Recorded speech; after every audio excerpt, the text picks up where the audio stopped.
आज सोमवार दिनांक 25 मार्च 2024 रोजी विजापूर रोड येथील रेल्वे वन विहार येथे श्री नीरज कुमार दोहरे मंडल रेल प्रबंधक सोलापूर यांच्या मार्गदर्शनाखाली आजची धुळवड व होळीचा सण झाडांसोबत इको फ्रेंडली रंगाचा उपयोग करून साजरा करण्यात आला।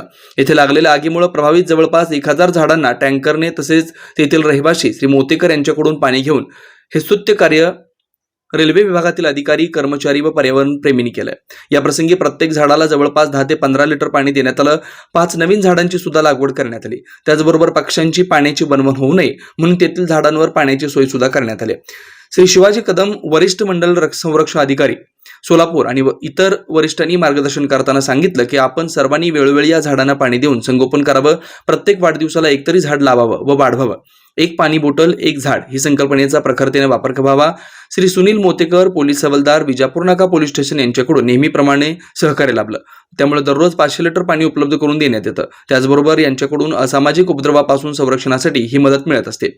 श्री कदम यांच्या मातुश्री श्रीमती रुक्मिणी कदम यांनी या प्रसंगी पर्यावरणाविषयी काव्यवाचन केलं आणि झाडांचा सांभाळ करण्याचं आवाहन केलं। शिक्षक कसा असतो? शिक्षक फुलाप्रमाणे कोमल असतो, नदीप्रमाणे प्रवाही असतो, सूर्याप्रमाणे तेजस्वी असतो, मुंगीप्रमाणे उद्योगी असतो, शिक्षक चांदण्याप्रमाणे असतो, साधूप्रमाणे निरच्छ असतो, कर्णाप्रमाणे उदार असतो, लहान बाळाप्रमाणे निरक्षेप असतो, शिक्षक अमृताप्रमाणे पवित्र असतो, चंदनाप्रमाणे भिजणारा असतो, आकाशाप्रमाणे उंच असतो, झाडाप्रमाणे आश्रयदाता असतो, ध्रुवाप्रमाणे संयमी असतो।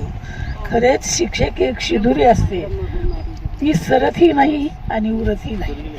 या प्रसंगी श्री शिवाजी कदम वरिष्ठ संरक्षण अधिकारी, श्री BR भगत सहाय्यक संरक्षण अधिकारी, श्री दिलीप तायडे सहाय्यक यांत्रिक इंजिनियर, पर्यावरण प्रेमी श्री प्रवीण तळे, राजेश वडीशर्ला पद्म फाउंडेशन, संत निरंकारी मंडळाचे सदस्य श्री कालिदास कोरे, अनिता पद्म फाउंडेशन चे पवार आणि सदस्य, जयस्तुते फाउंडेशनचे प्रभारी श्री शैलेश स्वामी व 25 मुले, पर्यावरण प्रभारी जितेंद्र R वाघमारे, यांत्रिक विभाग व संरक्षण विभागाची संपूर्ण टीम, रवी कदम, प्रतिभा कदम अशा जवळपास 60 लोकांनी आपले योगदान दिले आणि आगीने होरपळलेल्या झाडांना पुनर्जीवन देऊन अनोखी धुळवड आणि होळी साजरी करण्यात आली। झाडांना पुनर्जीवित करण्यासाठी पर्यावरण प्रेमींचा सहभाग उल्लेखनीय होता।